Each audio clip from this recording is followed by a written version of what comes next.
You're listening to By the Well, a podcast brought to you by Pilgrim Theological College and the Uniting Church in Australia. I'm Robin Whittaker. And I'm Fran Barber. And this week is the 17th week after Pentecost, and we'll be focusing on Matthew 21, verses 23 to 32, and the Exodus reading, chapter 17, verses 1 to 7. Fran, let's start with the Gospel today, with Matthew. Yeah. Where are we? Because we've sort of jumped ahead a bit. Yeah, so I think it is important if you're going to preach on this passage to get the narrative context. So what we know in Matthew is that Jesus has entered Jerusalem on the donkey just before this passage, and he has also cleansed the temple. And so the questions of authority that are so dominant in Matthew anyway really are coming to the fore as Jesus challenges authorities of various kinds. Yeah. And in some ways our reading has two parts. We have a dialogue between Jesus and the Jewish authorities and then a parable. And there's a lot in this passage. Yeah. It's worth saying this parable only occurs in Matthew's Gospel. Yes. I meant to say that, yes. So interesting. So you only get one chance every 3 years to. So you might want to do this passage for that reason. Yeah. And it's an unusual parable in some ways, but let's go to the beginning, because I actually find it quite astonishing when you think of this social context, that Jesus, who is basically just, from a human point of view, a regular bloke from rural Galilee, is in the temple, the pinnacle of Jewish life. It's like one of us wandering on into the Vatican and delivering a sermon.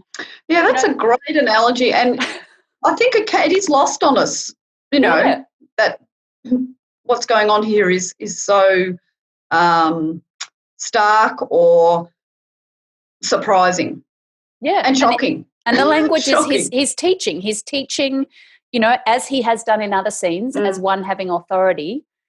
But his clothing and persona and probably accent would all give away where he's from, and none of the authorities there would know him necessarily unless they've heard rumour of him, given his maybe dramatic entrance into the city. So I say that because I think, if we wandered into the Vatican and just started delivering an impromptu sermon, we would expect to be bailed up by a priest or cardinal and be like, what are you doing? Yeah, and maybe thought to be a bit crazy or something. Yeah, exactly. Yeah. So it's not an unreasonable initial challenge, I want to say. No, and then for Jesus to ask them, I mean, I suppose that the chief priests are used to being asked questions. Yeah. Well, I think it's a very Jewish way of dialoguing. Yeah, of course. Sort of question back and forth. Yeah. But for him to say, if you tell me the answer, then I'll do this. I don't know. I feel that's very much challenging their authority. It is, and it's a little cagey in a way. I don't know if that's quite the right word, but if we were in a conversation with someone and they were like, well, I'll only tell you if you tell me this, it feels like a manipulative way of communicating. Let's perhaps map this out a little bit. And I've got N.T. Wright's translation here, and he actually quite delightfully, it's a bit of a colloquial translation in some ways. And, so he has the initial question in verse 23 from the chief priests and elders as, by what right are you doing these things? Who gave you this right? Right.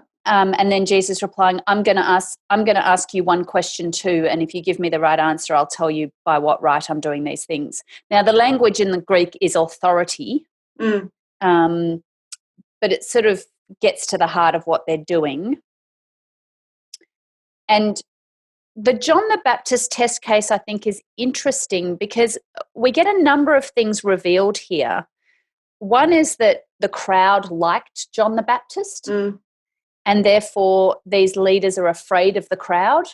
So if they give the wrong answer, or and we'll see the crowd as we get into the Passion narrative do play a role. The crowd has power, so we're seeing the power of the masses. We see that the temple leaders are not prepared to say John was a prophet, But we also see Jesus aligning himself really strongly with John the Baptist. One interpretation I came across in this passage suggested that the chief priest's answer to the question was given in humility, but I would have to disagree vehemently with that because, they rejected John quite outright when he was around. So, we know what they think. And for me, the crux of this passage is that dynamic of consistency within and without. Do you say what you really believe? And that human reality at the human level that so often really we, out of fear, we might not say what we really think publicly for fear of what the reaction will be, whether that's just general conflict because others don't agree, or whether it's because we'll be rejected ourselves. Or political fallout in their case in some ways. In their case, yeah. So for me, I think that's where I'd go with this passage. It's this dynamic here where they're just not being honest. That public declaration is not consistent with what's going on inside them. Yeah. They're giving that to a man, Jesus, who is internally and externally consistent. Yep. All through his obedience and his life. And who is prepared to speak truth boldly, even when that comes at great cost. Yeah, the cross. Ultimately. I really like that because that to me then makes sense of where the parable goes and Matthew's arrangement of this, in that it's kind of building. So if the first part is about say what you actually believe, we're now going to get a story that's actually do what you say, or that it's not enough to just say something if you don't actually do it. Again, if your behaviour doesn't match your words and your belief, you also haven't embodied faith. But maybe should we look at the parable quickly? Yeah. It's a father and two sons, and in the sort of pre-Reformation tradition, the major way of interpreting these two sons has been that the first one, who said, I don't want to work, but ultimately does, represents the Gentiles who weren't initially part of God's plan but stepped up. And that the second son, who says, yeah, I'll do the right thing, but then doesn't, is the Jews. And that's very tidy. It's very tidy. It's a bit too tidy. It's also, quite frankly, supersessionist. Yeah. It paints all Jews as this and all Gentiles as that. And I want to suggest it's far more complicated because both sons are disobedient to a certain extent and both sons are obedient to a certain extent. Yeah. Neither says, yes, I'll do it, and does it. Neither perfects faith in a sense. Yeah. I think that's a sage advice about, because you can easily fall into that here, because the chief priests are getting challenged, and I think often as preachers we might just throw that line in, chief priests, and what we're actually doing is typecasting our whole faith out of using just that phrase. Yes, and partly because I think when Jesus is talking at the end in verse 31 about the tax collectors and prostitutes going into the kingdom ahead of you, and he's clearly talking to the leadership at this point, we shouldn't assume that tax collectors and prostitutes are not Jews. No. Like, we know there were Jewish tax collectors. That's an interesting Matthew point. or Levi is arguably a Jewish tax collector. So we shouldn't assume they're not Jews, but it's more about who gets priority in God's kingdom. Yeah. And it's those whose action in following Jesus maps onto their words or their confession, I guess. Yeah. And it is, it's also at the human or lyric level, it's what we do. We say one thing, we'll get around to it maybe, Yes. Think twice, I'll do it. We say what we think people want to hear. Yes. But, so there's a theme with what you were saying before, Fran, for me that I think says, it's say what you believe and do what you say, like the living out the fullness of faith, which no one in this story quite reaches, no human in this story reaches, but, that are truly kind of perfect's the wrong word, but a good exemplar of faith would be someone who believes and says and does, and there's integrity in those actions. Are there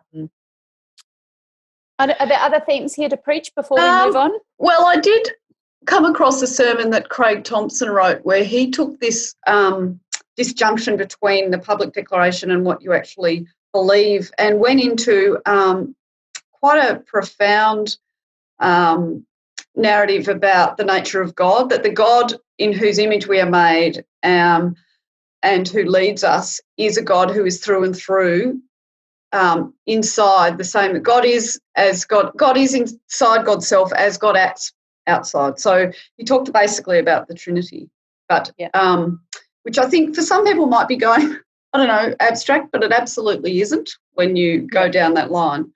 And that the gospel says, in the gospel itself is the fact that we will fail. We will fail to be consistent. We'll fail at being as good as Jesus, which is depicted beautifully, incidentally, people, in the Philippians reading today, which we're not going into here, but Robin and Sean Winter did a podcast on Philippians, number 146, which is out now. So if you're 145, sorry, just going to correct you. 145. That's an important. Where we discussed that Christological hymn of Philippians 2. Which is again a beautiful passage to preach on. Yeah, so the gospel, within the gospel itself, is the truth that we'll fail to be embodied as as Jesus is, but God remains inside us and for us, and that is the liberating grace. I think I see a bit of grace too in this first son who sort of says no but then comes back around. There's and this is again extrapolating this out to the gospel writ large, but there is a chance for all of us to change our minds. I mean, that's what repentance is. And that's implied in the language of Jesus talking about tax collectors and prostitutes, because in the ministry that's preceded this for 20 chapters, these are the people Jesus has called, and they're the ones who've repented and followed. And have heard. There's also no sort of punishment, but there's no sort of punishment built into this little parable for the one who didn't obey either. It's just that's what happens, This is what happens in response to faith all the time. Yes. Yeah. And we see that in the world at large. I mean, I think it's why our sense of betrayal is so strong when a church leader or a Christian leader is either exposed for whether it's an affair or for abuse or something like that, because we expect words and actions, what we confess and do, to match. And so it's a double kind of betrayal of those ideals when someone so clearly do not. They've been espousing the gospel with their mouth and then doing something deeply wrong in other places. Yeah. So I think that's a really solid theme you could go into for this passage this time. It strikes me just pastorally. I mean, the other theme, if you want to play with the authority question and the Jesus leadership dynamic, I mean, there is, I don't know if this is sermon fodder or maybe more for reflection for those who hold power and influence in church spaces. But, there is something in this story that, again, is very human about the way we react to new teaching or new ideas, particularly when they come from people and places that we don't think have authority. We tend to be suspicious. We tend to interrogate them more thoroughly. And what would it mean, to have been able to be someone in this passage who could hear Jesus' teaching and not be skeptical and not challenge it? And what might that look like in our context today? Yeah, I think that's a really interesting question too. When I think about what people have reported around, this whole new way of being church and going online, and that it's meant people who perhaps weren't in particular leadership in a community have certain skills that are needed now, and they are stepping up. And they've got all these gifts to offer that maybe were never even known about before or were not valued before. So I think, there's a little conversation there too. Right. Let's talk about Exodus. Yes. 17, 1-7. Another grumbling story. Yes, it is. Another complaining. I think this passage is fantastic for these strange times we're living through now. I enrolled in a course with a couple of colleagues through Luther Seminary on how to lead when you don't know where you're going, which is now finished, but with Susan Beaumont. But this, and it's all about leading through what's called liminal time or massive change, where something's finished, but you've got no idea, and something's going to come that'll be new. And in this case, the Israelites know it's the promised land, you know, but you don't know what it looks like. They don't know what it looks like, no. But that what we have in this passage here is the very human response to that unknowing, the anxiety, the blame, the anger, the resentment. Yep. So maybe we should perhaps, I'm interested first, if I can, to ask about the wilderness of sin. I must confess that in my looking at this passage in the past, I hadn't quite, I just thought it was wilderness. Can you talk through, you know, why it's wilderness of sin? So we shouldn't read wilderness of sin as some spiritual name. It happens to look like the word sin in English, but it's just a Hebrew word, literally alliterated here, sin in Hebrew, which is somewhere in Egypt. So all that is to say, it's a place and it doesn't have any spiritual significance. That is important to clarify with your community people. Yes. So it's not like these are bad people because they're in a wilderness of sin. It's not some like spiritual. Yep. So good question. Good question. Right. Yep. But they've moved. Yeah. They've moved. I think there's so much just in this first verse around what's going on here. You know, they're on the move. The Lord's commanded, so we know the Lord knows where they're going, even though they don't trust God at the moment. They're all of a, cluster. God knows where they're going. The wilderness might seem God-forsaken, but actually it's not. No, because God's leading them. Yeah, and they camped at Rephidim. Yep. And an important commentary I read said this is not just an interesting itinerary, but naming the places is, like sin, the place sin, is really emphasising these people are on the move. They're between promise and fulfilment. I know Scholar Fretheim really emphasises that aspect of where they're going. You know, that these are people between promise and fulfilment. And the wilderness is a real thing, but it's also a state of mind. Yes. And the other thing, there's a misunderstanding, and this is why the first verse is also important, because as you've said, God is leading them, but they keep grumbling to Moses. Their grumbles to Moses are, you've done this to us, you've brought us here, you've led us to a place of death. There's a sense that they still haven't quite gotten that God is doing this. Or whether, is it possible that the narrator is depicting their quarrelsome with God by equating it with, so if they're quarrelling with Moses, what they're doing is quarrelling with God. Well, I think Moses turns that around, because he turns it around and says, why do you test the Lord? So we have twice repeated a grumbling where they say we don't have water in various ways, or why have you brought us to die? So that's repeated, and then twice Moses responds, and he does frame it as, why are you testing the Lord? And then he goes to God and is basically afraid he's going to be killed by the people. So is grumbling a better word than quarrelled? Because I've got quarrelled, things that I read and I'm familiar with use quarrelled. Yeah, and what does the NRSV have? Complained. Grumbling is my word I'm using. The word in Robert Alter, who's an Old Testament scholar who's done a whole new translation of the Hebrew Bible, he uses murmuring. So I think I use grumbling because there's a sense of, like, the muttering, that gossip muttering of blah, blah, blah, blah, we don't have. It has that sense to it, the word. So he actually has that they murmured against. Yeah, maybe yes. Yeah, okay. So it's interesting. I've got quarrel, which I thought was the NRSV one. Anyway. I think they have complained. In Australian parlance, it might be they're whining or griping kind of. Whereas to me, the word quarrel's got a lot more confrontation in it, actually. Yeah, I don't find that a particularly helpful translation, well, to be honest. Yeah, no, I get that. Yep. But I'm not an expert in Hebrew, so, you know. No, well, you know more than I do. So we should point out we've got symbolic action here that points to continuity. So the Lord's response is take your staff. This is the same staff that touched the Nile. There's explicit reference to that previous use of staff. And, of course, in that earlier story, it was used as a destructive force to touch the Nile and turn it into blood, to turn it into undrinkable water. Now the same staff and the same divine action is going to turn a rock into drinkable water. And it's also happening at the place that Moses was called first. Isn't that right? Yes, I think so. I think it is in Exodus 3. In a similar area, yep. So there's, that's not accidental either, I'm sure. No.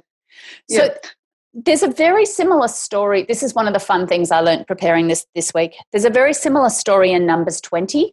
Also has Moses striking a rock, grumbling, etc. And apparently Pete Enns talks about this on his podcast, The Bible for Normal People, and he is a Hebrew Bible scholar. And he says there was an ancient Jewish interpretation that there was this rock in the wilderness that actually followed the people of God around, because we have these multiple stories of Moses striking a rock but in different locations. So he talks about this rock that kind of rolled around the wilderness. We might think of this almost as a magic rock, but this was divine providence. But it explains, this is entirely a little side note but important, in 1 Corinthians 10:4, where Paul writes all about the people in the wilderness with Moses on the way to the promised land, he says the rock that followed them was Christ.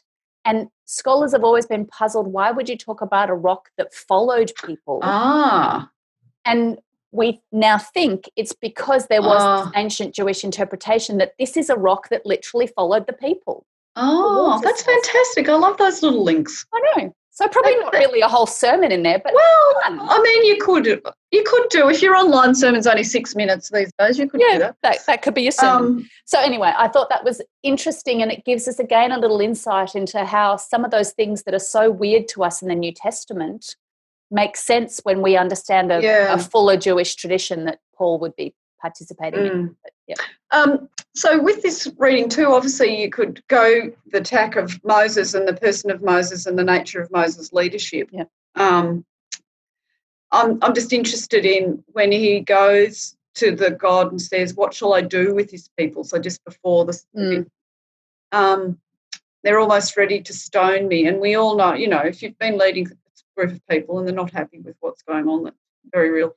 And he's told to go on ahead of the people. And I understand from the Hebrew there, cross over, go before the face of. So actually the verb I understand is about, he's saying to Moses, you've got to just front up to this. Yes. It's kind of almost pass before them, like, pass before them. You've got to go through them. You can't avoid the people. See their faces and actually see what it is, and also, but that take some of the elders of Israel with you.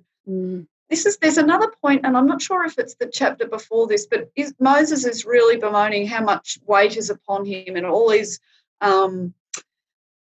disputes he's having to solve. And, God says, you need to delegate. You need to have support. You've got to take these support. And so here, take some of the elders of Israel with you. And these elders will carry with them the story of what's happened to you all. They'll carry all the hurt and the joy and the hopes. And they'll witness to that in the, they're coming before you will witness to the fact that I've been faithful. Yes. And I continue to be faithful and continue to be your God. And that's a great point. Ministry and courageousness and stuff, I think. And so often we encounter Moses in these stories as a bit of an isolated leader, although we should say it's often Moses and Aaron. So he's actually not as isolated, but we tend to isolate Moses. So to actually point out that little detail is really important. I mean, theologically, this is obviously, about God's provision that, and abundance. It feeds the people and the flocks, I think. are mentioned here. Yeah, which carries on the themes we spoke about last week. Yes. And you've already named, so this is perhaps, is it the second of three miraculous things around water or food and water? Yes, yeah. We've so that the water was made drinkable. Yep. And, yeah. But we've only got another minute or so left. But yes. It seems to me the last line could be your sermon title. Oh, totally. Yes, I think, is the Lord among us or not? In fact, that's probably the title for every sermon you've ever written, people, in some way or other. Yeah. I suppose before I go there, I want to say something about the centrality of water for life. Yeah. Here, and there's really quite Australian themes about that. I think it's one of the working preacher scholars quotes a medical journal or somewhere that indicates in desert contexts how long a human could survive without water, carrying a whole lot of stuff, and the sort of level of urgency that's going on here. And is God going to save us? And yes, I think there's life or death. Yeah, and there's, especially in the Australian context, and indeed if we have North American listeners with all the terrible bushfires at the moment. Yeah. There are themes there around the desperation. Yep. That you can evoke if you read into the text. Yep. No, I think that's right. But as a reflective question, depending how you're doing worship at the moment, this is the Lord in our midst or not? And I guess a follow-up question to that is, how do you know? How do you know? Where do you see God in Where do you see God in your midst? Yeah. We might open there. Yeah, and open that question to your community to answer. Yeah. Thank you for listening, everyone. Until next time.